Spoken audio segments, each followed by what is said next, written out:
administrativo.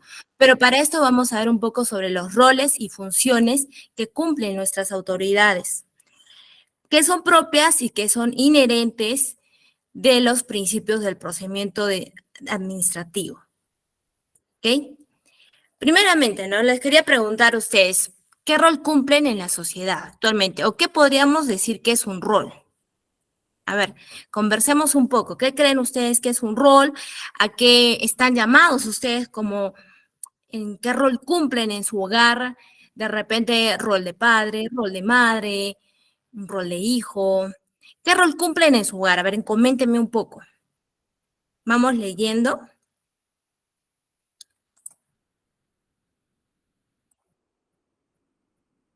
Un rol es nuestra función. Muy bien. ¿Qué rol estarías cumpliendo tú actualmente, ahorita mismo? Para el Estado somos administrados y para este curso somos estudiantes. Muy bien. Actualmente ustedes estarían cumpliendo un rol de estudiantes, es así, es verdad, es muy bien, muy bien. En el caso mío, ¿no? Estaría cumpliendo un rol en mi caso sería de madre, de esposa, ¿no? Quizá cuando yo estaba con mis padres o bajo la tutela de mis padres sería el rol de hija. Si se dan cuenta ustedes, en nuestra propia familia ya cumplimos ciertos roles. Así como cumplimos ciertos roles, también cumplimos funciones. Esos roles y funciones que tenemos nosotros como familia, ¿no?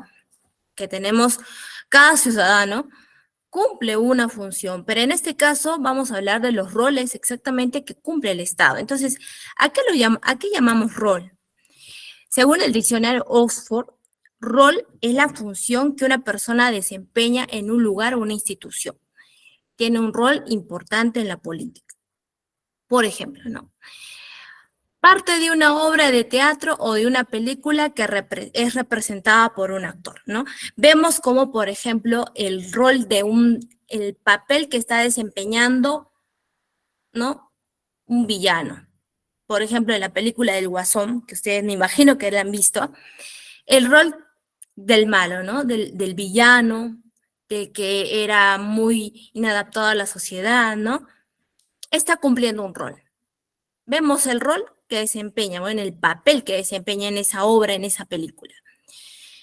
¿Qué más nos dice? ¿No? Nómina o lista de los marineros que viajan en una embarcación, ¿no? Se inscribió en un rol con un nombre falso, por ejemplo.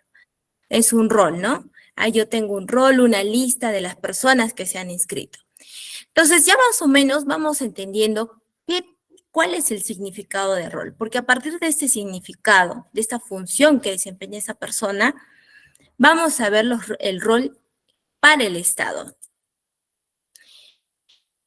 El rol para el Estado, en este caso, yo había puesto esta imagen porque si nos damos cuenta, en el ajedrez hay fichas diferentes, ¿no es cierto? Hay fichas, por ejemplo, tenemos a la reina, tenemos al rey, al alfil, al caballo, a la torre, al peón. Cada una de estas fichas que compone este ajedrez tiene un rol diferente al que está al lado. Por ejemplo, el rol que tiene el caballo es muy distinto al rol que tiene la ficha del alfil, por ejemplo, o la ficha de la torre. Esto quiere decir que a la vez que cumplen un rol, tienen otras atribuciones y otras facultades y otras funciones, por ende. Sabemos muy bien que en el tablero de ajedrez, el alfil tiene una función distinta, incluso el camino por donde va es de maneras verticales, horizontales, ¿no? No siempre es recto, no es recto.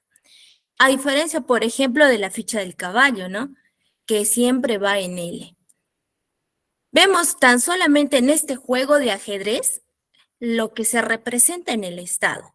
En el Estado, tanto en el poder ejecutivo, tanto en el poder legislativo y también en el poder judicial, cada autoridad desempeña un rol diferente a la función, al rol que tiene la otra persona o el rol que tiene la otra autoridad, ¿no? Que puede estar en la misma entidad orgánica, pero cumple diferentes roles y por ende también distintas funciones.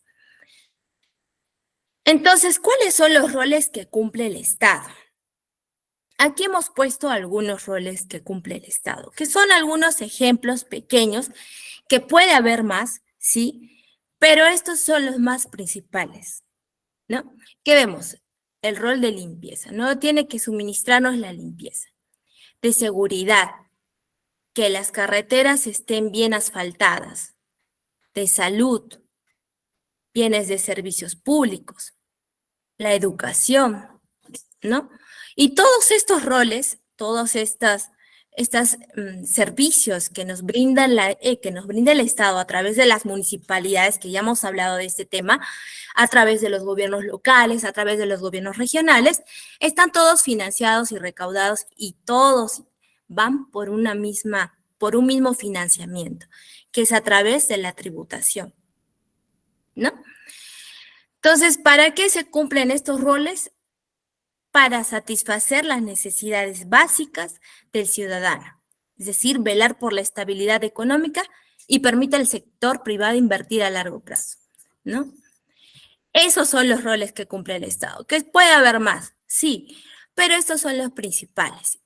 ¿Y por qué los principales? Porque como hemos dicho en la clase pasada, estos están más cercanos a nosotros, como los gobiernos locales, los gobiernos regionales. Muy bien. Entonces, vamos a ver aquí un poco del rol regulador y el rol prestacional. El Estado cumple estos dos tipos de roles, un rol regulador y un rol de prestacional. Un poco hablando del rol regulador, entonces, las entidades del Estado actúan como autoridades. Regulan mediante normas las conductas de las personas y empresas, tanto públicas como privadas. ¿A qué queremos decir esto, no? Cuando nosotros decimos regula mediante normas, por ejemplo, ¿no? En el sector tributario, ¿no? En la SUNAT, emite normativa que regula, ¿no? Por ejemplo, actualmente, ¿qué hemos visto, no? Lo más actual de lo que ha emitido SUNAT, o las disposiciones que ha emitido SUNAT, ¿no? Que hay una variación en el impuesto de la renta, ¿no? Por ejemplo. Vemos cómo se regula mediante normas y ellos también se regulan. ¿Para qué? Para que eso afecte a nuestra conducta, ya sea de una manera positiva, ya sea de una manera negativa, ¿no? No solamente la conducta de una persona natural, ¿no? Sino también de las personas jurídicas o empresas, ¿no? Entonces, este es el rol regulador, ¿no? Tiene una función netamente normativa, por decir así, ¿no? Netamente normativa. También debe considerarse que además de la aprobación y determinación de las reglas que regulan nuestras actividades, aquellas acciones del Estado vinculadas al cumplimiento de dichas reglas, ¿no? Está también la vigilancia, fiscalización y control de esa acción. ¿Qué ejemplos podríamos dar de una fiscalización, no? ¿Quiénes nos fiscalizan actualmente? ¿Qué órganos creen ustedes que nos pueden fiscalizar? A ver, vamos escribiendo. ¿Qué rol, qué entidad actualmente crees que te pueda fiscalizar? Si, por ejemplo, estás levantando tu segundo piso, ¿qué entidad te va a ir a fiscalizar? A ver, vamos poniendo. Vamos enviándonos los mensajes para tratar de hacer esto un poco más dinámico, porque esto es bastante, por decir letra, ¿no? Entonces se van a aburrir un poquito si no participamos, ¿no? Por ejemplo, ¿qué más, no?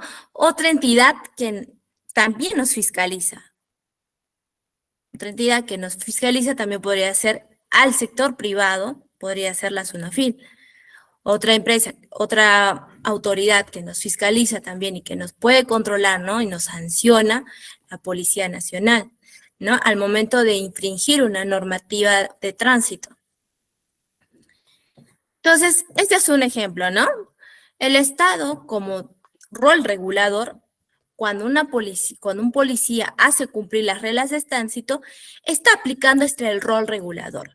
Porque como ya hemos dicho, lo que busca es regular la conducta de las personas.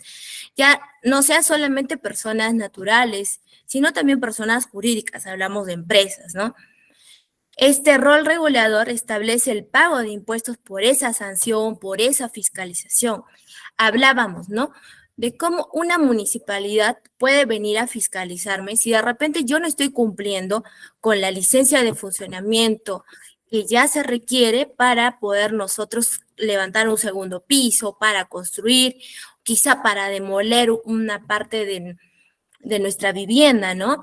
Estas conductas que son propiamente naturales, ¿no? De todo ciudadano, son reguladas, ¿no? Y este es el rol regulador, ¿no? Está clarísimo, porque hasta su propio nombre lo dice, rol regulador, ¿no? Entonces, vemos aquí un poco del rol prestacional, que está orientado a otra forma, ¿no? Está orientado a atender a la ciudadanía. Ya no es un Estado que yo te impongo unas reglas, yo te impongo una norma, yo te impongo una conducta, ¿no? Ya es totalmente diferente. A diferencia del rol de regulación, el rol prestacional brinda los servicios orientados a atender a la ciudadanía y hacerla menos vulnerable o a mejorarla. Como su propio nombre lo dice, presta los servicios. ¿Y cómo prestamos los servicios? Veíamos en este caso anterior de esta imagen que, por ejemplo, presta estos servicios de limpieza, de seguridad ciudadana, de salud, de educación, de carreteras, ¿no? Vemos que aquí, por ejemplo, en esta imagen que ustedes pueden ver, está cumpliendo un rol prestacional, porque el Estado presta el servicio a favor de las necesidades de las personas, de los ciudadanos. Muy bien, estamos dando más o menos cuenta de que sí existen unas claras diferencias entre el rol de regulación y el rol prestacional del Estado. Entonces, cuando hablamos de este rol prestacional del Estado, hablamos que existen dos formas, de una manera directa y otra de una manera indirecta. La manera directa es a través de las entidades del Estado. Por ejemplo, el clásico ejemplo, una municipalidad a través de sus servicios, por ejemplo, de desarrollo social, de seguridad ciudadana, brinda estos servicios de seguridad ciudadana, quizá de promoción de salud mental, ¿no? Vemos cómo en la entidad del Estado, en este caso este gobierno local, brinda de manera directa. No es necesario un intermedio, un tercero por el cual pueda brindar este servicio básico, por decir así. La indirecta, a diferencia de la directa, es a través de privados. El Estado ocupa un rol un poco menos activo para ¿cómo podríamos decir, no? Para enviar a través de los privados concesiones, contratos de servicios similares, ¿no? Actualmente nosotros, como ejemplo, podemos poner a las concesiones, ¿no? Tenemos bastantes concesiones viales y las personas que viven en Lima seguramente conocerán las concesiones viales que antes habían colocado, bueno, y que ahora están un poco facilitando la suspensión de este cobro de peajes, ¿no? Porque eran rutas muy cortas y había constantes peajes, ¿no? Que ese es un tema ya netamente que espero verlo con ustedes para analizarlo en un futuro. Ahora no, porque sería mucha información, ¿no? Que les estaría brindando. Pero sí, al final de la clase, tratar un poco de explicar, ¿no? ¿Qué es lo que ha pasado con estas concesiones viales, por ejemplo, de Lima, ¿no? Que el Estado, a través de la Municipalidad de Lima, Provincial de Lima, ha firmado, ha suscrito estos contratos con empresas que, si bien es cierto, ahora conocemos que no son de buena fe, por decirlo así, ¿no? Son empresas un poco corruptas. Entonces vemos cómo esta concesión también es un servicio, y es un servicio a favor de la ciudadanía, ¿no? Tenemos aquí el claro ejemplo de un rol prestacional directa de los colegios estatales, ¿no? Algunos de ustedes me imagino que habrán estudiado en colegio estatal y sí, sí existe unas claras diferencias con los colegios privados. Por eso es que muchas veces se trata de impulsar este desarrollo por medio de los gobiernos locales, ¿no? Muchas veces es muy mal utilizado, si bien es cierto, pero para eso siempre está pues los consejeros, ¿no? O los regidores que hacen la voz de fiscalizador de los gobiernos de turno, ¿no? Entonces, aquí hemos visto dos claros ejemplos, ¿no? El rol prestacional de una manera directa, que son por ejemplo, los colegios estatales, y el rol prestacional de manera indirecta, que son las concesiones viales, ¿no? También podríamos ver las concesiones mineras, ¿no? Las concesiones ferroviarias, etcétera. Primero hay que recordar también, aquí un paréntesis de lo que estábamos hablando, es que las concesiones en nuestro ordenamiento jurídico, para un poco entender qué son las concesiones, otorga, ¿no? En nuestro ordenamiento jurídico otorga a los particulares la posibilidad de que le transfiera una serie de derechos por parte del Estado a través de contratos de concesión que son especialísimos, que tiene su propia normativa, que por ejemplo no está en base a la ley de contrataciones del Estado, la ley de obras por impuestos, no, es una ley, una norma totalmente diferente. Bueno, y estos contratos que se celebran por un tiempo determinado y bajo ciertas condiciones, ¿no? Justo hablábamos que sí va a ser quizá un plus, ¿no? Ver estos temas de por qué no se está resolviendo los contratos de estas concesiones viales en Lima. Hay que ver un poco para también actualizarnos. Entonces vamos a verlo esto, pero al final, para dar un panorama total en base a nuestros conocimientos en derecho administrativo. ¿Ok? Entonces, una vez ya tenemos analizado nuestro rol del Estado como rol prestacional, como el rol regulador, entendemos que las funciones del Estado devienen de estos roles, así como las fichas del ajedrez, ¿no? Cada uno cumple un rol totalmente diferente al otro. A cada ficha le pertenece un rol diferente y por ende una función. Cumple una función distinta al otro, ¿no? Entonces, aquí vamos a ver tres tipos de funciones, pero para hacerlo un poco más didáctico y para que se entienda un poco más, vamos a ver solamente la función normativa y la función administrativa, cómo se aplica y se inserta de una manera armoniosa, por decir así, con los roles del Estado. Tenemos primero la función normativa y la función administrativa. Su propio nombre lo dice, ¿no? Normal, función de normal. El Estado dicta normas con carácter y alcance general, aplicable a todos sujetos y situaciones que se encuentren bajo el ámbito regulado. No sé si ustedes, y esto que parece tan sencillo, de verdad que a veces se complica. ¿Y cómo así, no? Les explico.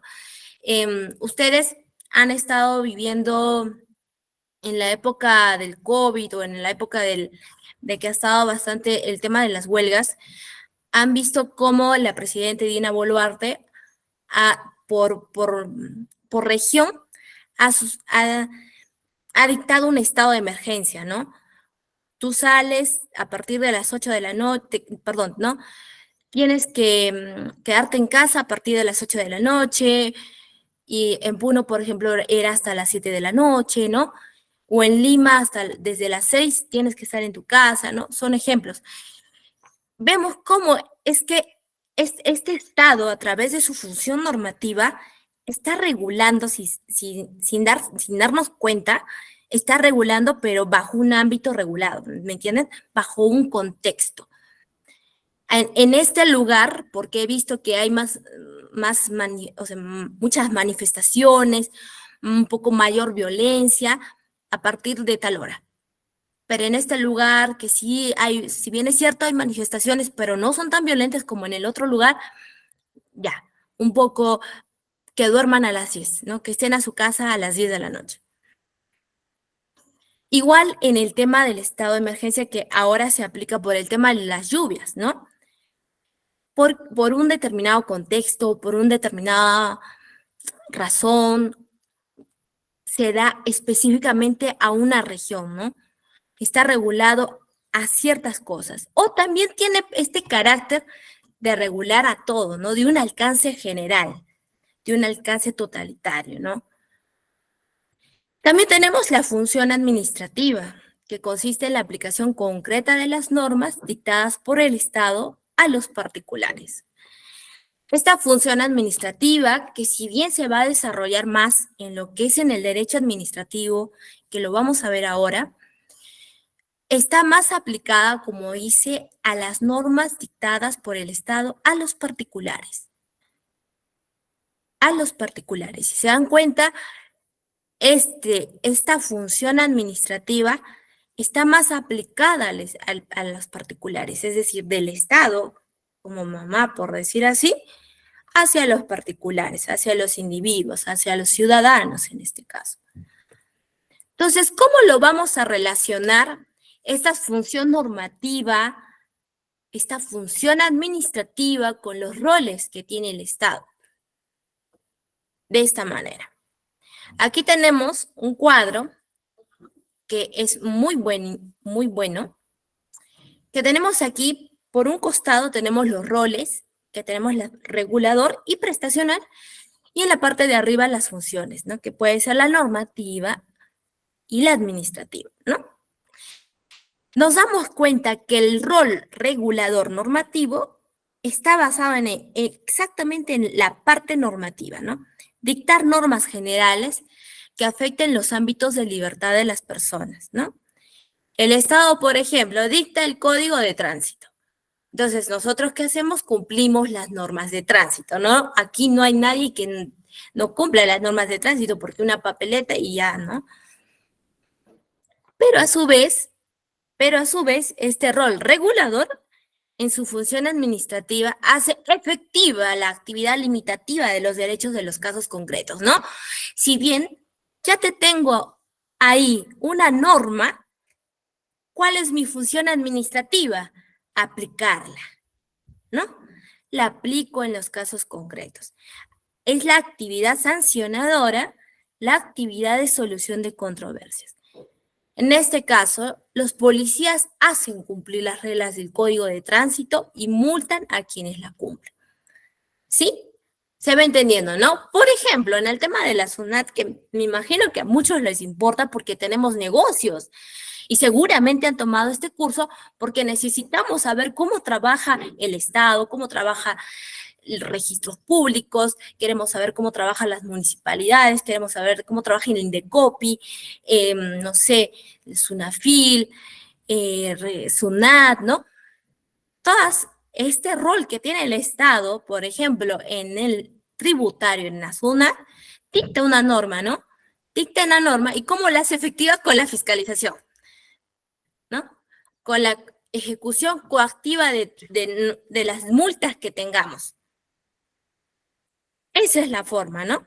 Si se dan cuenta, tiene una relación, una coherencia entre el rol y la función. Ahora vemos en el rol prestacional con la función administrativa. En el rol prestacional, el Estado también tiene la función de normar, ¿no? Dicta normas. Y estas normas que son generales y que son relativas a la prestación de servicios del Estado, ¿no? Un ejemplo nos pone que es el Estado establece las reglas para la educación básica regular, ¿no? Tenemos ya regulado que a partir, yo recuerdo que hace mucho tiempo había la posibilidad de que ingresen, por ejemplo, a los 6 años, teniendo 5 años para cumplir en ese año 6 años, ¿no? No sé si, por ejemplo, a las que están aquí, algunas de ustedes si es mamá o tiene hijos, me imagino que les ha pasado, ¿no? Porque deben ser más o menos que tienen mi edad. ¿no? Antiguamente era, ¿no? Podían ingresar a primaria a partir de los 5 años para que ellos cumplen 6 dentro del primero grado de primaria, ¿no? Pero actualmente no, se ha radicalizado esta medida y a partir de los 6 años cumplidos solamente puede ingresar a primero de primaria, ¿no? Si aquí alguna madre, hay padre de familia, me va a dar la razón que ahora se aplica de una manera así, ¿no? Radical. Antes no era tan radical la norma, pero si bien la decía, pero no era tan radical, ¿no? Entonces, ¿cuál sería la función administrativa en el rol prestacional? Hacer efectiva la prestación de servicios a cargo del Estado, ¿no? Para casos concretos. Actividad de fomento, actividad prestacional específica, ¿no? El Estado administra los colegios donde se brinda el servicio de educación básica a niños en todo el país. Entonces, cuál sería la aplicación de esta normativa que te dice, ¿no? Por ejemplo, a partir de los 6 años de cumplidos puede ingresar a primero de primaria. La aplicación es, ¿no? Ver al momento del ingreso del menor, ver si efectivamente tiene los 6 años. Y si es que en el caso no los tiene, abstenerse de darle la matrícula a ese menor de edad, ¿no? Entonces, hasta aquí me parece que sí, todo claro. Está. Vemos también la capacidad sancionadora, ¿no? Que es parte del rol regulador y la función normativa y administrativa del Estado.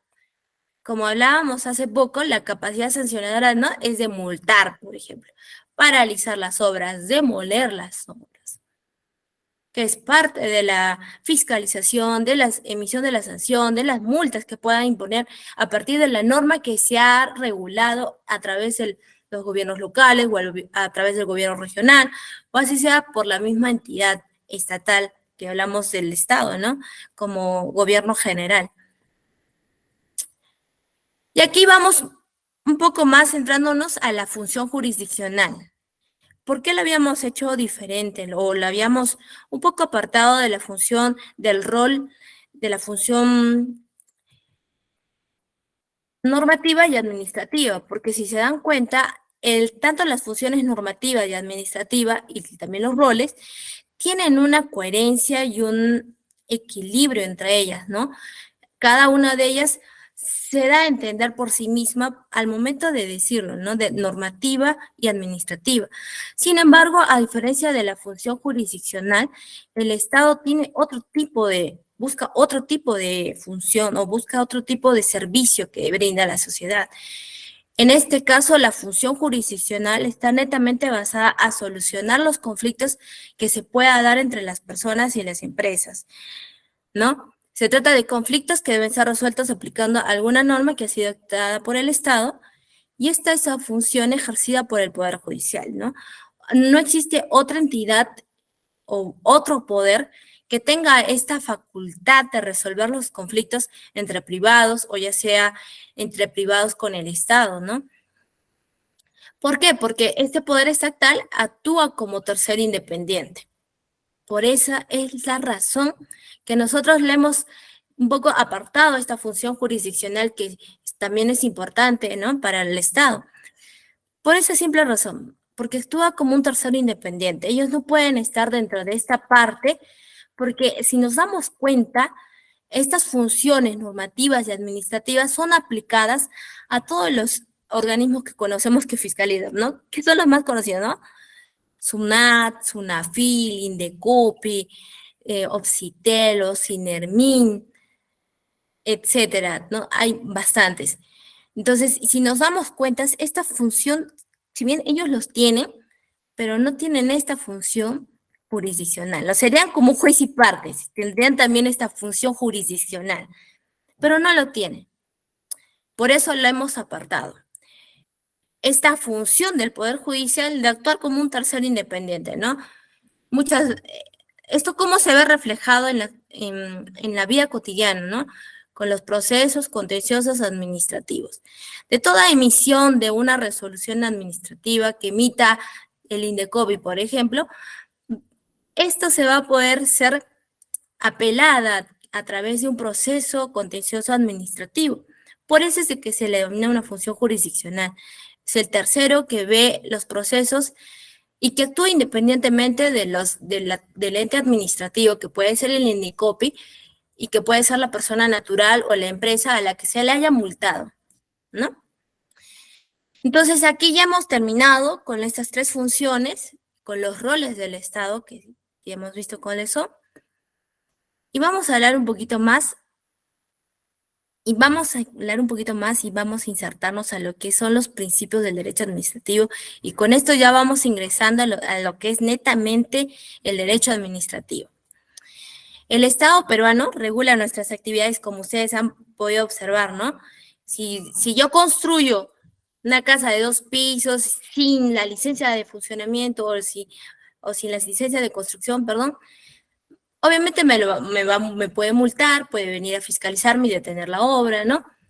¿Para qué, no? Para que todas las personas podamos vivir en una sociedad ordenada. El fin público de toda sociedad del Estado peruano es el interés común, ¿no? Por ello establece reglas que debemos cumplir. Entonces, aquí vamos a ahondar un poco y vamos a comentar, ¿no? ¿Qué es el derecho administrativo? El derecho administrativo es la rama de derecho que estudia la organización, deberes y funciones del Estado y sus instituciones. En especial, las atribuciones del Poder Ejecutivo, ¿no?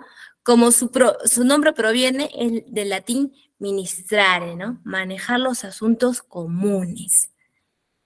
Ahora, ya dicho este concepto, ¿ustedes qué entienden por derecho administrativo? Imagino que aquí hay personas que también están estudiando derecho o que de repente ya han terminado la carrera, ¿no? Y quieren saber un poquito más. Entonces, vamos escribiendo, me pueden comentar qué entienden ustedes por derecho administrativo, si aparte de este concepto, ¿no? No vamos a tomar este concepto porque ya hemos explicado, ¿no? Que es una rama, ¿no? Es una rama del derecho. Vamos escribiendo, a ver.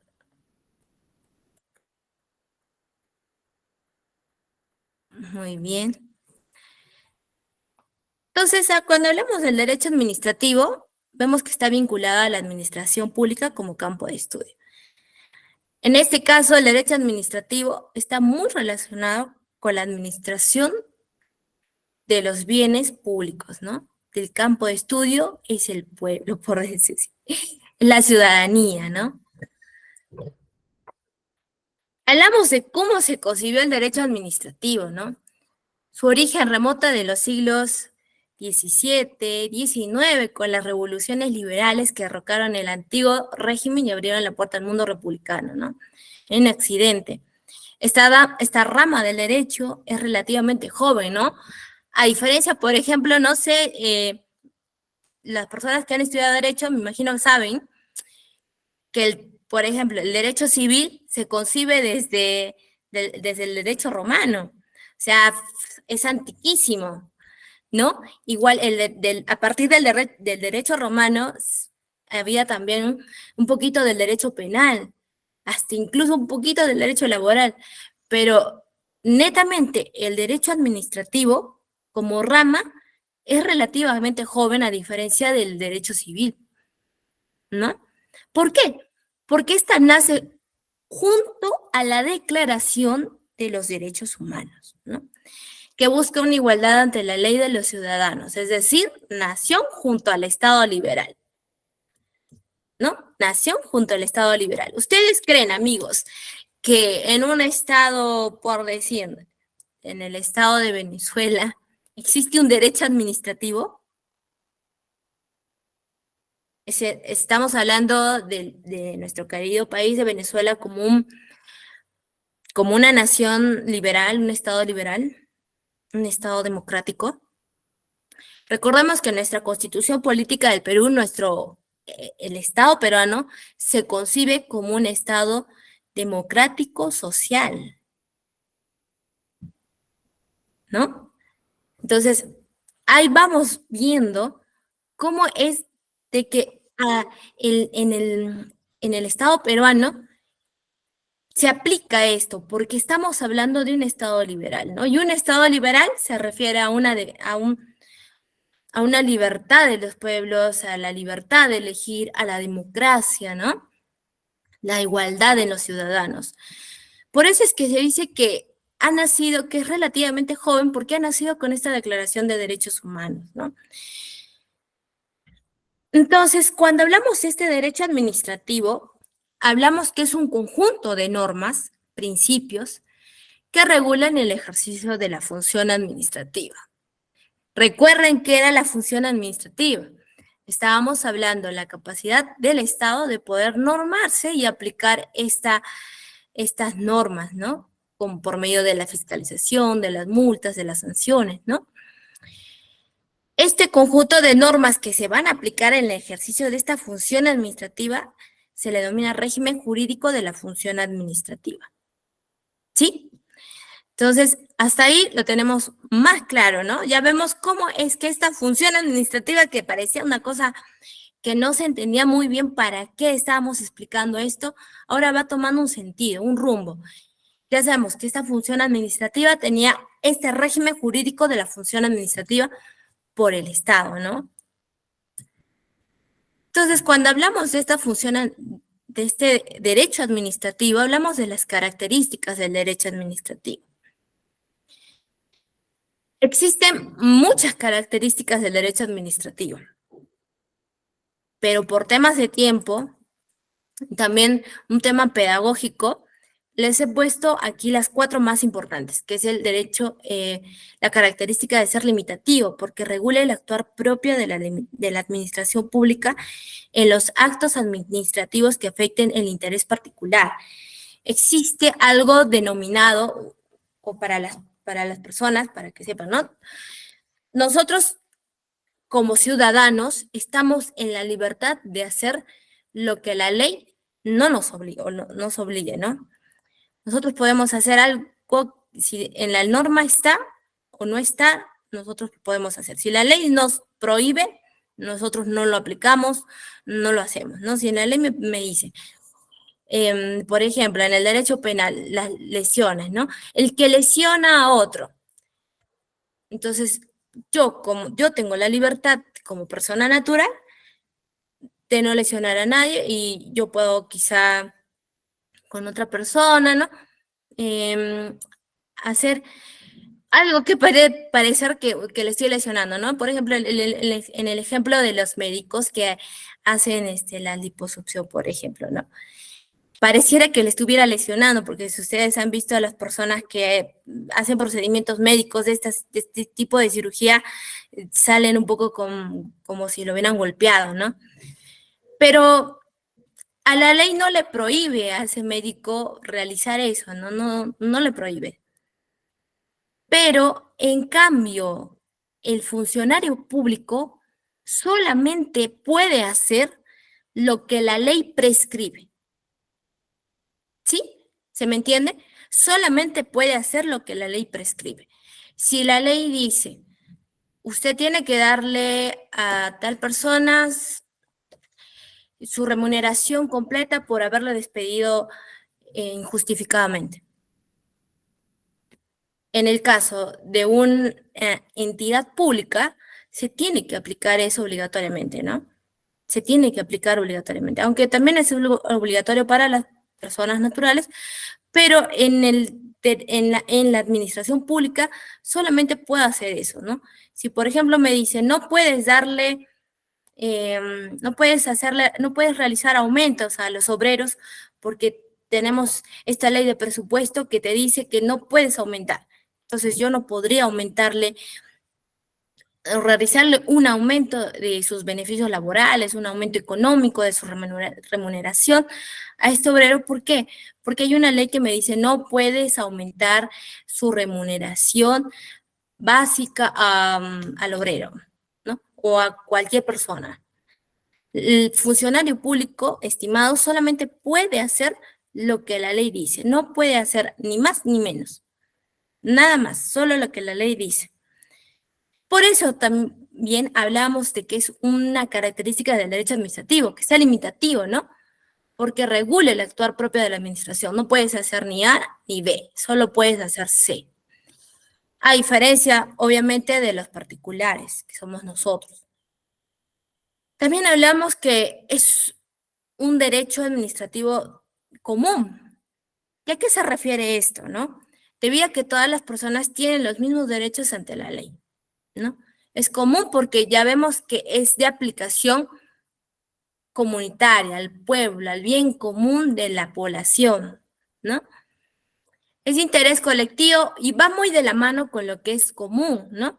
Ya que el permanecer al derecho público, lo que se regula mediante sus normas con el interés colectivo o general, ¿no? ¿Cuál es otra vez, vuelvo a repetir, ¿no? ¿Cuál es el fin de este derecho administrativo? Es el interés público, ¿no? El interés común. ¿Qué más? Tenemos las características del innovador y autónomo, ya que el derecho administrativo permite ayudar a la modernización del aparato estatal, volviéndolo más eficiente y accesible a la población. Antes ustedes veían de que el proceso para ingresar un documento siempre era por mesa de partes y que yo tenía que ir con mi escrito foliado, ¿no es cierto? Tenía que ir con mi escrito foliado y tenía que entregarlo. Y de repente me dicen, no, tienes que, está mal foliado, o de repente no tiene la firma, o no tiene las copias, o no tiene algo, ¿no? Yo otra vez llevármelo a mi casa y otra vez hacer el documento o aumentar los documentos que me está solicitando la administración pública. Pero actualmente eso no ocurre, ¿no? Vemos cómo se ha modernizado y se ha innovado, incluso en el mismo Poder Judicial, ¿no? Las personas que vemos estos temas, vemos cómo ha ido actualizando de manera progresiva, ya que ahora no solamente podemos ingresar nuestros escritos por mesa de partes presencial, sino también podemos ingresarlo de manera digital, ¿no? Y para esto, obviamente, se tiene que haber ordenado, organizado, administrado esta entidad pública, ¿no? Aquí vamos a participar un poquito más. Yo he puesto 3 ramas del derecho que tienen bastante relación con el derecho administrativo. Me gustaría que ustedes coloquen en el chat que tenemos de esta sesión otras ramas del derecho que podrían también relacionarse con el derecho administrativo y me comenten por qué. Y vamos a hablar un poco cada una de las que vayan a colocar. Tenemos el derecho constitucional, ya que el derecho administrativo desarrolla ejecutivamente las normas constitucionales, ¿no? El derecho constitucional va muy pegado a lo que es el derecho administrativo porque de aquí emana la autonomía, la regulación, el poder, el jus puniendi que tiene toda la entidad pública. Incluso en algunas resoluciones de entidades públicas vemos cómo es que se coloca este derecho constitucional dentro de la fórmula de los considerandos, ¿no? Vemos que se introduce ahí como parte de la potestad y de la autonomía de la entidad para emitir actos resolutivos. Tenemos también el derecho penal por los delitos contra la administración pública, que son muy bien conocidos, ¿no? Por ejemplo, el cohecho pasivo, cohecho activo. Tenemos el derecho civil. La entidad pública es una persona jurídica de derecho público. Entonces, aquí en el derecho civil se puede presentar ante procesos civiles como una persona jurídica, porque tiene representatividad como una persona jurídica de derecho público. Entonces, vamos viendo lo que han escrito.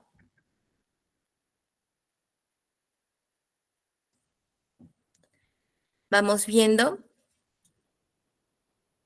derecho tributario.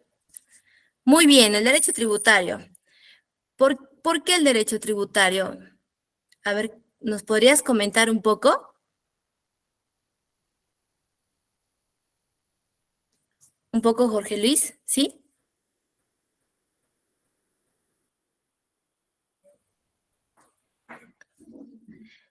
A ver, vamos viendo, ¿no?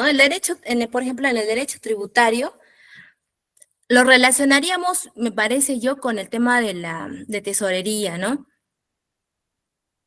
Por el tema también de la fiscalización que se tiene que pagar, ¿no? Los impuestos que se tiene que pagar, que nosotros pagamos.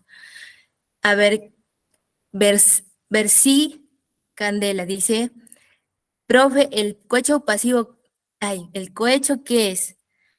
Muy bien, ¿qué es el cohecho? Es un delito, bueno, que obviamente que cometen los funcionarios, el derecho penal, muy bien. Por ejemplo, cuando hablamos del cohecho, está muy relacionado al derecho penal, pero ya es algo que ya lo hemos puesto, así que me gustaría que otras ramas del derecho que están relacionadas a este derecho administrativo, un poco del cohecho, ¿no?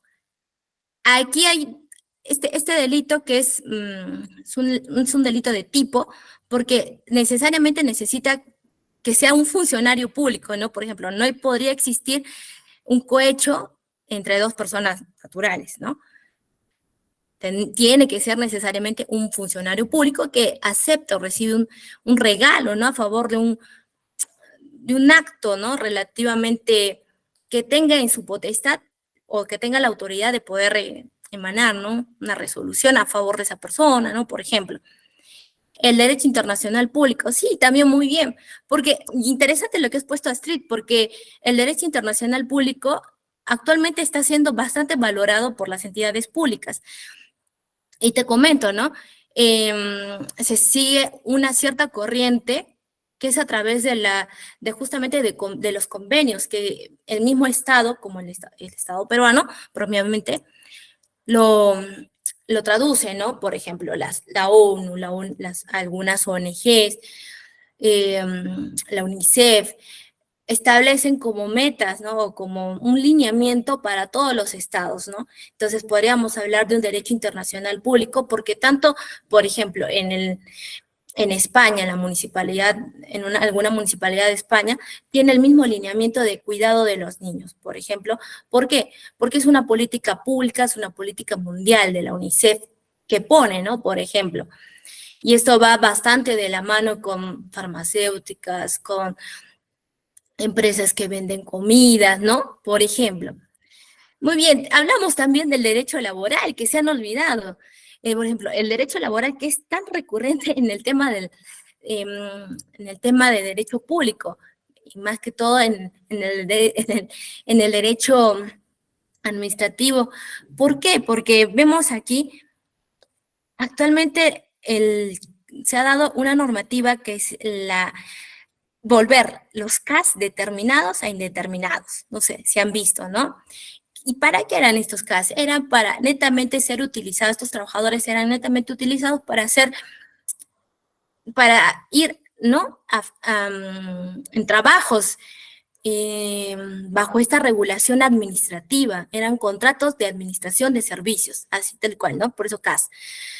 Entonces, habiendo esta función, actualmente ustedes han visto en la actualidad, bueno, recientemente, una serie de afectación a este derecho podríamos hablar porque a los casos indeterminados, algunos, no sé, no estoy segura si a todos los de todas las entidades públicas se los habrán sacado, pero sí me parece que bastantes a los trabajadores que tenían estos contratos administrativos de servicios CAS se los han ido retirando por, por X razones, ¿no? Bueno, si hablamos de un tema de derecho laboral, no solamente está amparado a un derecho laboral, ¿no? Sino también a un tema de presupuesto, que ya sería muy discutible hablarlo, ¿no? Pero que sí está muy relacionado, porque ¿qué es lo que van a hacer estos trabajadores? Seguramente van a ir a quejarse ante, si es, por ejemplo, si eran CAS que eran obreros, seguramente se van a ir a quejar a la SUNAFIL, ¿no? Si eran 728, se podrían quejar ahí, ¿no? Si en el caso se han indeterminado, perdón, ¿no? Se han resuelto estos casos al Poder Judicial, ¿no? Por medidas cautelares de no innovar, ¿no? Entonces, una serie de cosas que tienen mucho, mucho que ver con el derecho laboral, porque como sabemos, aquí en el derecho laboral prima, ¿qué? El principio de la realidad, ¿no? Recuerden eso siempre. Bueno, entonces, como no estamos acá para hablar de todos esos temas que son tan bonitos, vamos a hablar y vamos a acá entrar directamente a los principios de la administración pública. Y estos principios de la administración pública, a ver, vamos a ver qué hora es, me voy a apurar, son aplicados, estimados en cada momento del proceso ¿no? Cuando vamos a entregar algún procedimiento administrativo, ¿no?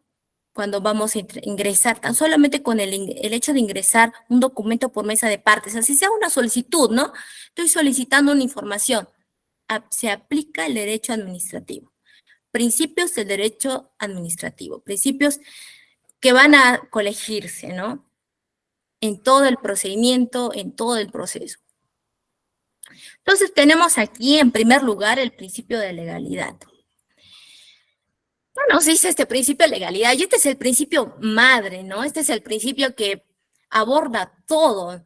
Sin este principio creo que sería muy difícil que la entidad pública aplique sus normas, que aplique su función administrativa, su rol normativo, ¿no? O sea, este principio es el principio básico, es el principio que siempre se pregunta en las entrevistas, siempre te preguntan este principio, ¿no? Si tú quieres postular en alguna, ¿no?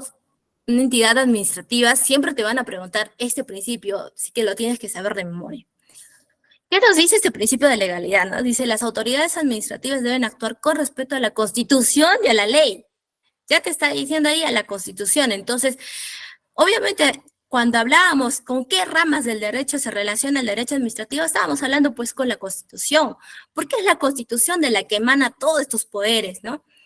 Entonces, dentro de las facultades que les estén atribuidas y de acuerdo con los fines para los que fueran conferidas.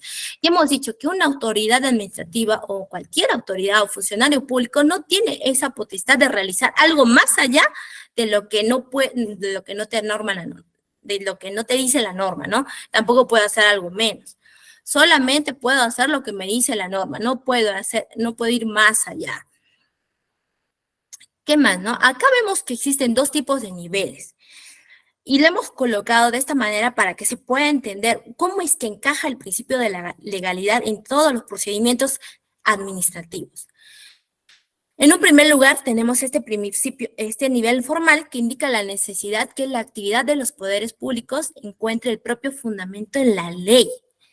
No puede haber aparato administrativo ni atribución de poderes sin base en la ley. No puede tener un funcionario público, no puede hacer una actividad, no puede realizar una función si es que no le fuese conferida, ¿no? Si es que no le fuese conferida. Se le tiene que haber conferido esa atribución en un documento público de derecho público, de derecho administrativo, y que tiene que estar ahí con la firma de la persona que tiene la facultad para realizar esa atribución, ¿no? Tenemos el nivel sustancial. Este nivel refiere a que la administración solo debe actuar dentro de los límites y con una base a disposición de la ley. Aquí hablamos, ¿no? Ya me han dado el poder. Yo soy el funcionario público que tiene la potestad de decidir. Pero yo no puedo actuar yéndome por el lado A o yéndome por el lado C. Solamente puedo irme por el B. ¿Por qué? Porque ese es mi límite. Al momento que yo quiero pasar el A o que quiero pasar a la norma C o a la actividad C, a la acción C, no voy a poder porque ya estoy yendo en contra de mis funciones y estaría haciendo un abuso de autoridad. ¿Sí? Por eso es que es tan importante. Este principio de legalidad abarca, es por decir, ¿no?, la madre de todos los principios, ¿no? Un claro ejemplo podríamos decir, si estamos, mejor ustedes me dan ejemplo, así vamos a ver si me van comprendiendo, ¿ya? Si me van comprendiendo. O yo les pongo un caso, voy a pensarlo en el transcurso de que sigamos hablando.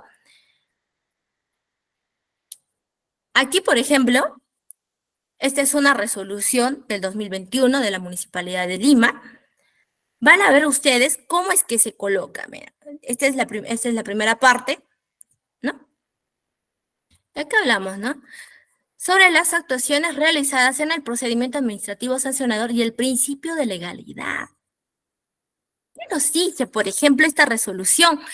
Si ustedes se dan cuenta, solamente todas las actuaciones administrativas de derecho público deben estar consideradas bajo el principio de legalidad. No puede sujetarse a otro tipo de normativa si no es el principio de legalidad bajo las atribuciones que le confiere la ley. Entonces nos dice, ¿no? Por ejemplo, que debemos precisar que las actuaciones y decisiones de esta administración están sujetas al principio de legalidad, recogidas en el artículo 4 del título preliminar de la Ley de Procedimientos Administrativos General, ¿no? El cual establece las autoridades, ¿no? Si se dan cuenta, desglosa el contenido del principio. Que adicionalmente, el principio de legalidad en el derecho administrativo sancionado prescribe que solo por norma de rango de ley cabe atribuir a las entidades la potestad sancionadora y la consiguiente previsión de las consecuencias administrativas. Este principio de legalidad no solamente se va a repetir en el derecho administrativo, sino también se va a repetir en el derecho administrativo sancionador. Hubiera sido bonito quizá tener también otro curso de derecho administrativo sancionador donde se habla más profundamente sobre, como dice, ¿no? Sancionar la fiscalización que realiza la entidad pública a las personas y cómo es que este principio de legalidad se va ejecutando en todos los caminos, porque no solamente lo aplica, por ejemplo, la Municipalidad de Lima, lo aplica la Indecopi, lo aplica, no sé, la SUNAFIN o cualquier otro organismo que tenga de administración, de derecho administrativo, ¿no? De administración pública. Entonces, aquí hemos visto un claro ejemplo, que lo van a colocar y es por decir así, un concepto o un párrafo de cliché que muchas veces se coloca. ¿Por qué?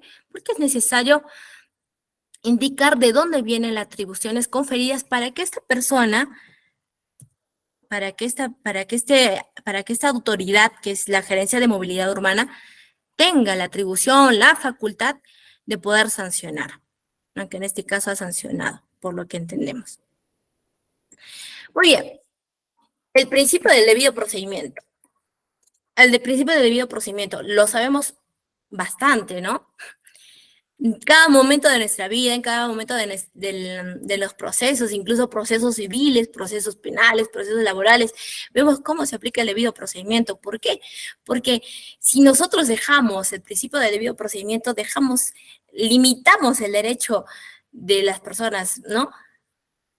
Hacemos que las garantías mínimas se conviertan en... no existan, ¿no? Prácticamente no existan. Por eso es tan necesario este principio de debido procedimiento. Dice, los administrados gozan de los derechos y garantías implícitos en el debido procedimiento. Tales garantías comprenden de modo enunciativo, más no limitativo, ¿no? Los derechos, por ejemplo, a ser notificado, que es un derecho no solamente en el derecho administrativo, sino también en el derecho penal, en el derecho civil, en el derecho penal, ¿no? La verdad que es un principio bastante conocido. Principio de impulso de oficio. Como ustedes ven en la imagen, ¿no? El juez o la autoridad administrativa está viendo sus casos, ¿no? Yo voy a ver los casos, los estoy dirigiendo, yo los estoy tratando de ser un poco más célere. ¿Qué nos dice netamente, no? La administración pública está obligada a impulsar el procedimiento y los trámites en los que medie el interés público, ¿no? Es la autoridad misma que va a dirigir y va a decir, tengo que realizar este procedimiento porque es interés público, ¿no? Tengo que realizarlo, tengo estos plazos, tengo que cumplir estos plazos, ¿no? Por lo que se debe garantizar el impulso o instrucción de oficio sin perjuicio de la participación de los interesados en las actuaciones. Es decir, que si bien yo impulso mis documentos, debo dejar el plazo correspondiente o el cómputo correspondiente para que el administrado me presente, por ejemplo, su contestación, su descargo, ¿no? O su opinión, o si quiere una audiencia verbal, ¿no? Eso. Tenemos el principio de razonabilidad, que nos dice las decisiones de la autoridad administrativa cuando creen obligaciones califiquen infracciones, impongan sanciones o establezcan restricciones de los administrados, debe adaptarse dentro de los límites de la facultad atribuida, ¿no? Debe existir una proporción entre los medios a emplear y los fines públicos, ¿no? Por ejemplo, ha construido el administrado una casa de 2 pisos. ¿No sería razonable que venga la municipalidad, por ejemplo, y agarre y lo derrumbe todo? ¿Por qué? Y me diga, no tienes licencia de construcción. ¿Es razonable? No, ¿verdad? ¿Es proporcional? Tampoco. Entonces, este principio se aplica, ¿no? Se aplicaría en este caso, manteniendo que una debida proporción entre los medios a emplear y los fines públicos. Si bien es cierto, ha realizado mal su procedimiento para la licencia de construcción, usted no tenía una licencia de construcción, no sé cómo ha podido levantar, pero es razonable, no se podría ser razonable derrumbarlo, o sea, tiene un interés común, interés público, existe un fin público de derrumbar la casa de esta persona. No, ¿verdad? Entonces, ahí aplicamos este principio de razonabilidad. Principio de imparcialidad. En este principio de imparcialidad, todos los administrados tienen los mismos derechos y actúan sin ninguna clase de discriminación entre los administrados, ¿no? Porque de repente, y se ha visto bastante, ¿no? Por ejemplo, en los límites de las municipalidades, en los límites fronterizos de los distritos, siempre hay una brecha, ¿no? Una brecha económica, ¿no? Entre los que viven al límite y los que viven netamente en el centro del distrito, ¿no? Tanto a la persona que vive en el límite del distrito como la persona que vive en el centro del distrito debe ser tratado de la misma manera. Ejemplo, ¿no?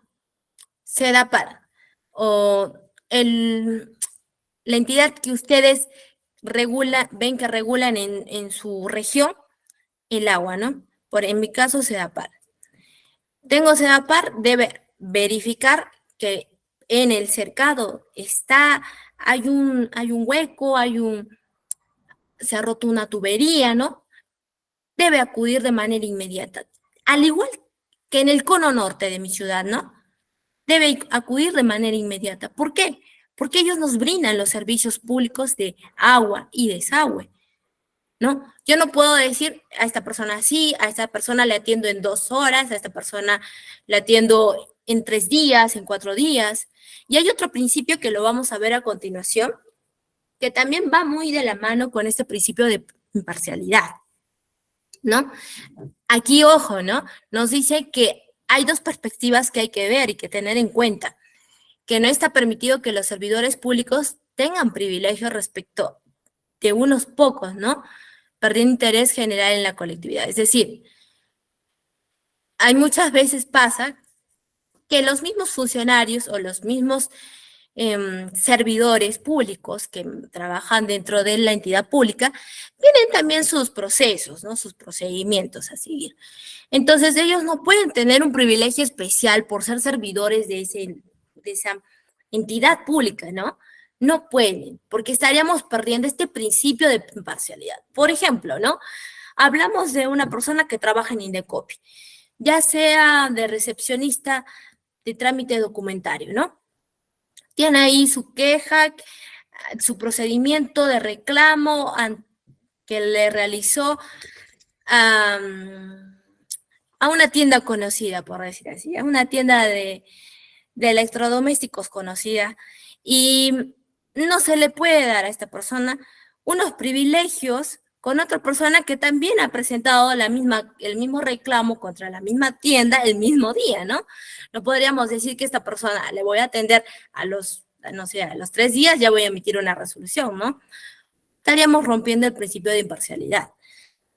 Y también nos da otra perspectiva, ¿no? La segunda perspectiva, que es impedir que los servidores públicos se aprovechen de la cosa pública a través del uso del dinero o bienes públicos, ¿no? Eso está más claro, ¿no?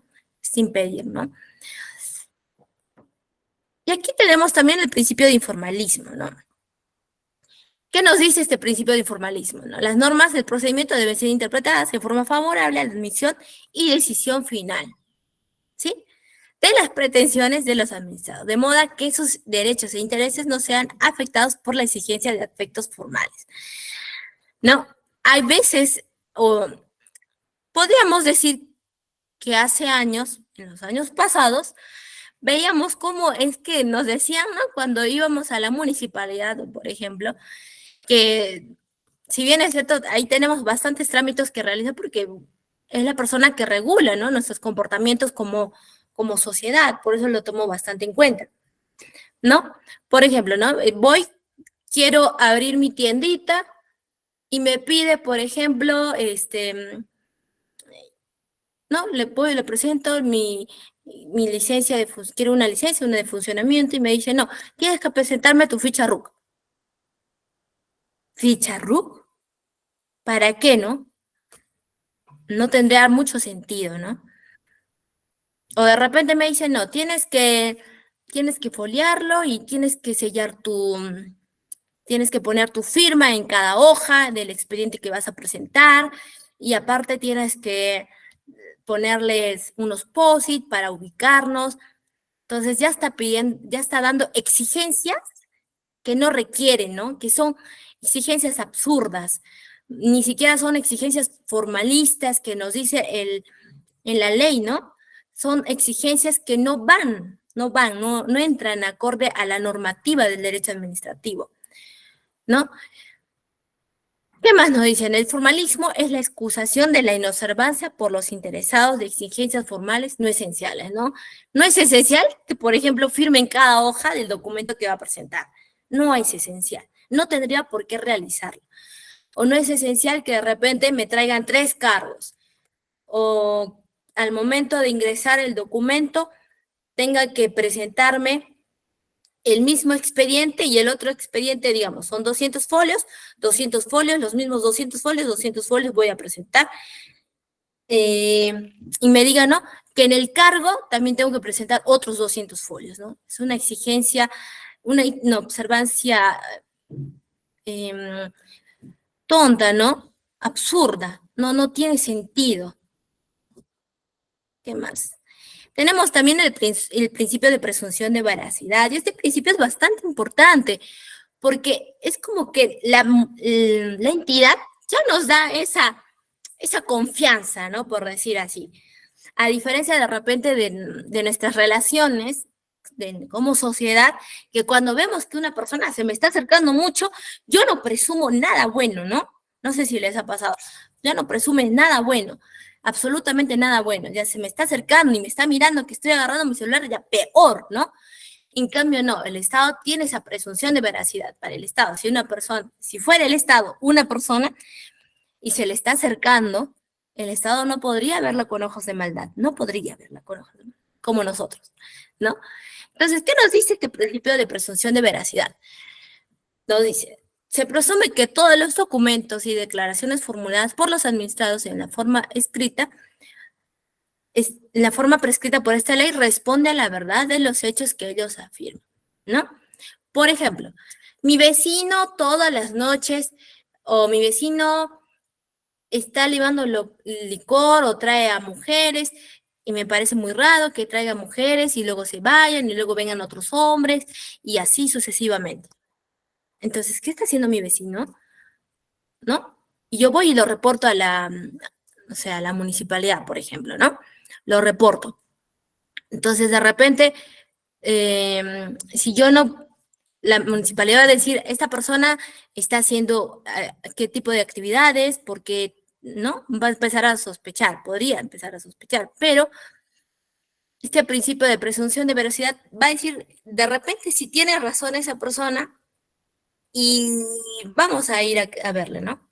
Al vecino, a ver qué está haciendo. Y es más, todavía sería peor, ¿no? Si nosotros tomamos fotos de repente, ¿no?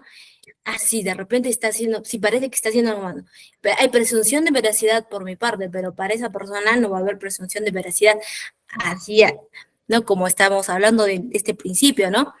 Se refiere a este principio de presunción de veracidad en los documentos que presentamos, ¿no? Estamos declarando que de verdad esa persona está haciendo eso. O de repente también al momento de enviar un formato, un formulario, llenar que yo realmente vivo en ese lugar, que yo estoy casado, soltera, ¿no? Etcétera. A eso se refiere este principio de veracidad. Principio de buena fe procedimental. Y esto es muy aplicado porque muchas veces en la administración pública se da, ¿no? De que esta autoridad administrativa y los administrados, los representantes de o abogados en general, todos los partícipes del procedimiento, realizan sus actos procedimentales guiados por el respeto mutuo y la colaboración y la buena fe, ¿no? Se entiende de que no vas a actuar mal, de que no vas a realizar algo por debajo, ¿no? Está muy de la mano con este principio de veracidad, ¿no? Presunción de veracidad, está muy ligado, porque se piensa o se tiene ya una confianza anticipada, ¿no? Yo sé que esta persona me va a tratar bien, estamos tratándonos bien, hay un respeto mutuo, los documentos que me entregan son de confianza, son veraces y eficaces, podríamos decir, ¿no? Están muy ligados, ¿no? Si se dan cuenta. Principio de celeridad. Este principio de celeridad está muy ligado con el principio de impulso de oficio. ¿Por qué, no? Porque ya hablamos que el impulso de oficio es de que la misma autoridad administrativa es la que va a impulsar sus documentos, ¿no? Va a darle trámite a los documentos que tengan, a los expedientes que tengan que salir del despacho, ¿no? Este principio de celeridad va de la mano a este impulso de oficio porque nos dice que todos los procedimientos deben ajustarse a la actuación de tal modo que su dote al trámite de sea la máxima dinámica posible, ¿no? Evitando actuaciones procesales que dificulten el desenvolvimiento y que atrasen, ¿no? Por eso veíamos en esta imagen ahí con su, no se ve bien, pero es con un caracol, ¿no? Haciendo entender de que va lento, ¿no? Aparte de ciega, va lento, ¿no? Pero no, este principio de la celeridad va muy de la mano con este impulso de oficio.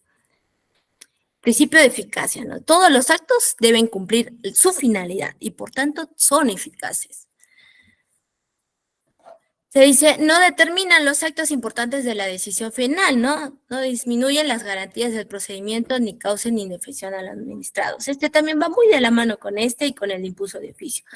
Porque hablábamos en el impulso de oficio y también en la celeridad de que se le respeta al administrador las actuaciones que va a darse, ¿no? Hablábamos, por ejemplo, ¿no? Si tiene que hacer un informe oral, el informe oral. Si tiene que presentar sus descargos, que presente sus descargos, ¿no? Igual, yo voy a seguir haciendo el procedimiento lo más rápido posible, dando oportunidad para que el administrado cumpla, en el caso se requiere, en el caso quiera también su derecho a debida defensa. Y con esto, ¿con qué vamos? Lo relacionamos con el principio del debido procedimiento, ¿no? Porque el administrado, gracias al principio del debido procedimiento, tiene este derecho, ¿no? De presentar su debida defensa, su contestación al momento, de haber sido notificado debidamente, ¿no? Tenemos también el principio de verdad material, ¿no? Son en total 19 principios. Ya vamos, me parece, en el 15º principio, me parece, o en el 10º. Entonces seguimos. El principio de verdad material, ¿no? Este principio de verdad material, ¿no? Como vemos en la imagen, yo lo que estoy viendo es de la realidad, ¿no? La autoridad administrativa competente debe verificar plenamente los hechos que sirven de motivo a sus decisiones, para lo cual deben adoptar todas las medidas probatorias necesarias autorizadas por ley, ¿no? En el caso de los procedimientos trilaterales, y aquí hablamos entramos más que todo al procedimiento administrativo sancionador, que la autoridad administrativa estaría facultada a verificar por todos los medios disponibles la verdad de los hechos que les sean propuestos por las partes, ¿no?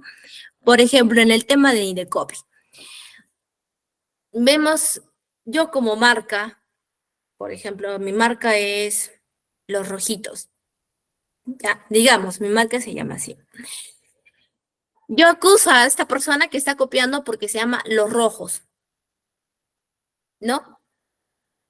yo soy los rojitos y ellos son los rojos. Entonces, somos del mismo rubro, del mismo rubro empresarial y me está quitando clientes porque piensan que ellos son nosotros, ¿no? Porque somos rojitos.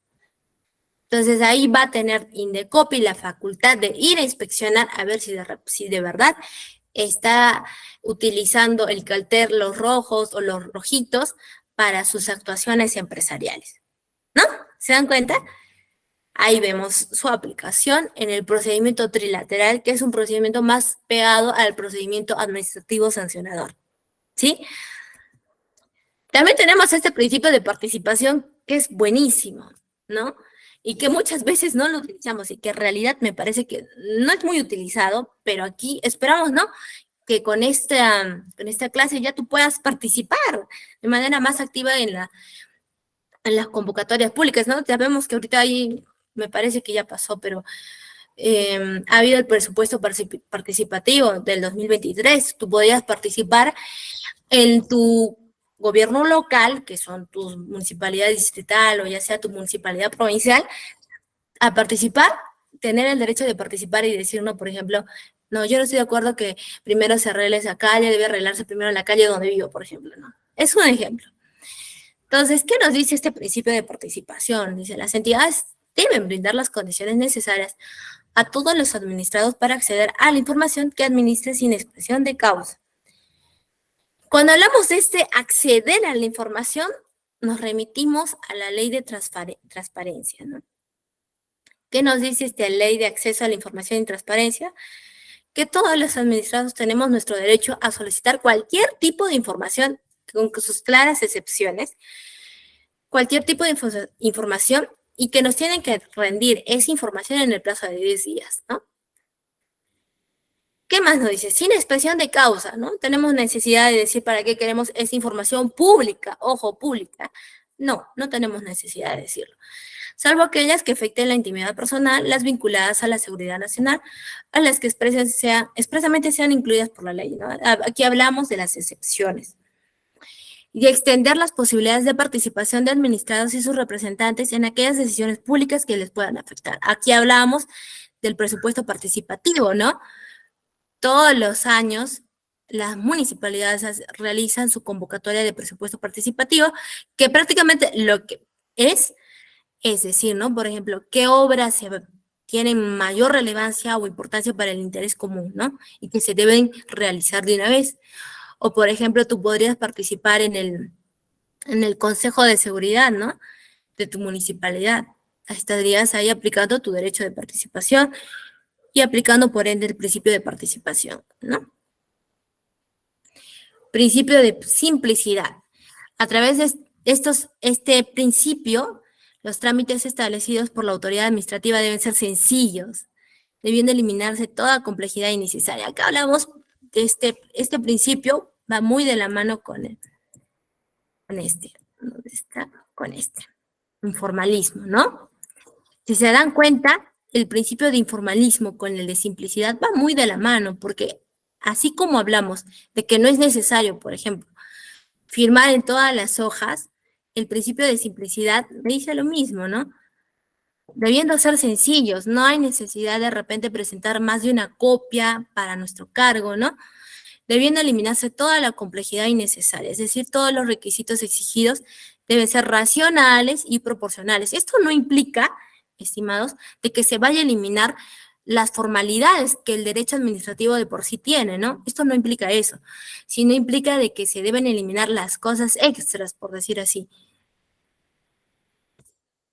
¿Qué más? Tenemos el principio de uniformidad, que nos dice la autoridad administrativa debe establecer requisitos similares para trámites similares, garantizando que las excepciones a los principios generales no sean convertidos en regla general.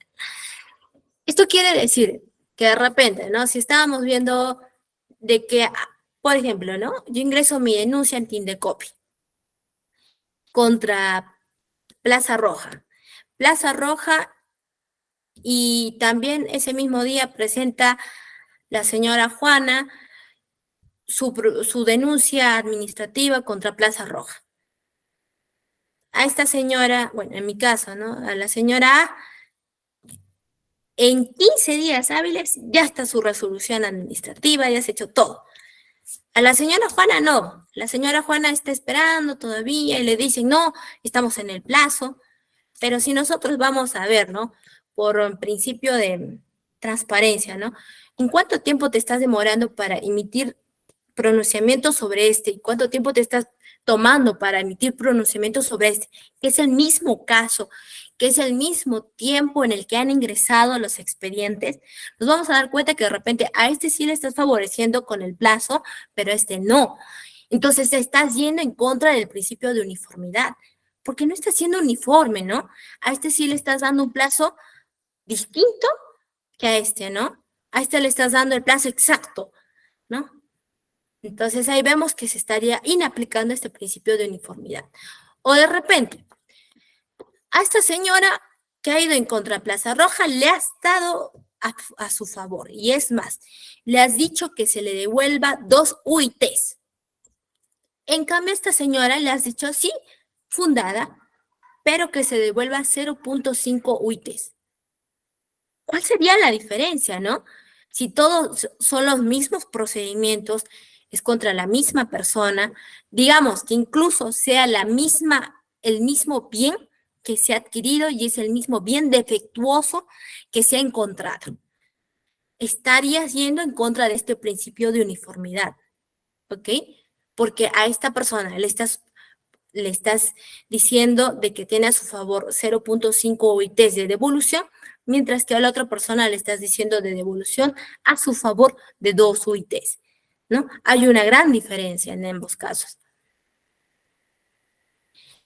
Este principio de uniformidad va muy ligado con el principio de predictibilidad, ¿no? Porque el administrado espera que como a ella le has dicho 2, a mí también me digas 2. Eso significa principio de predictibilidad, así de sencillo. Si a ella le has dicho 2 y has estado viniendo con el mismo tipo de resolución, con el mismo caso, y has dicho 2, 2, 2, a mí también seguramente me vas a dar 2, por principio de predictibilidad. ¿Ok? También tenemos el principio de privilegio de controles posteriores. ¿Qué significa esto? Y esto es muy importante, ¿no? Porque si bien los principios del derecho público muchas veces son a favor del administrado, este principio de privilegio de controles posterior va a favor de la administración. Diferente. ¿Qué significa este principio de privilegio de controles posteriores? Todos los documentos, todos los procedimientos que nosotros hemos entregado a nuestra entidad, ¿no? A nuestra organización, pueden ser fiscalizados con fecha posterior, ¿no? Por ejemplo, si la licencia de autorización de bodega es un acto que se realiza de manera automática, tiene un silencio positivo, yo como autoridad tengo la facultad, porque aquí me lo dice, ¿se dan cuenta? Aquí me lo dice, de ir a fiscalizar si realmente es una bodega, ¿ok? Si bien yo le he dado una licencia de funcionamiento con silencio positivo, que significa que ha sido una aprobación sin necesidad de que haya un pronunciamiento por parte de la autoridad en un acto resolutivo, yo tengo la facultad o la capacidad para ir a fiscalizar si verdaderamente esta persona tiene la bodega, ¿no? De repente no es bodega y de repente es un lugar donde venden licor y expendio solamente de licor. Entonces, en ese caso, que se procede a cerrar el establecimiento, ¿no? Eso es. Así de sencillo. Principio del ejercicio del legítimo del poder, ¿no? La autoridad administrativa ejerce única y exclusivamente las competencias atribuidas para la finalidad prevista en las normas que le otorgan facultades o potestades, ¿no? Aquí está muy relacionado con el principio de legalidad, ¿no? Solamente la autoridad administrativa puede hacer Solamente puede hacer lo que la norma le indica. No puede ser ni más ni menos. No puede. Solamente tiene la competencia, la facultad, la autoridad, la potestad para que haga solamente lo que la ley dice, evitándose el abuso del poder. ¿Sí? Con esto ya engloba lo que es el principio de legalidad, principio de legítimo del poder, y también aquí yo diría también el principio de tipicidad, ¿no? Están muy ligados y, sí, y también se utilizan bastante. Hablamos de que estos principios tan básicos, hablo de básicos no porque sean ordinarios, ¿no? Sino son tan fundamentales, por decir así, ¿no? Son tan fundamentales que no solamente van a aplicarse en el derecho administrativo, sino también en el derecho civil, en el derecho penal, ¿no? En el derecho laboral. Principio de responsabilidad. Y este principio, de hecho, que sí les va a agradar, ¿no?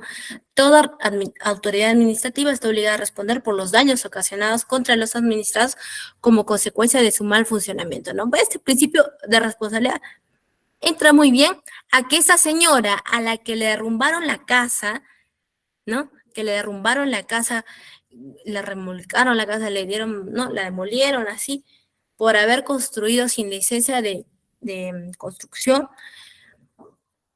pueda responsabilizar por los daños ocasionados atribuidos por el hecho de haber demolido la casa irracionalmente, ¿no? Sin adecuar, tener una medida proporcional, sin algo razonable, sin aplicarse el principio de razonabilidad, ¿no?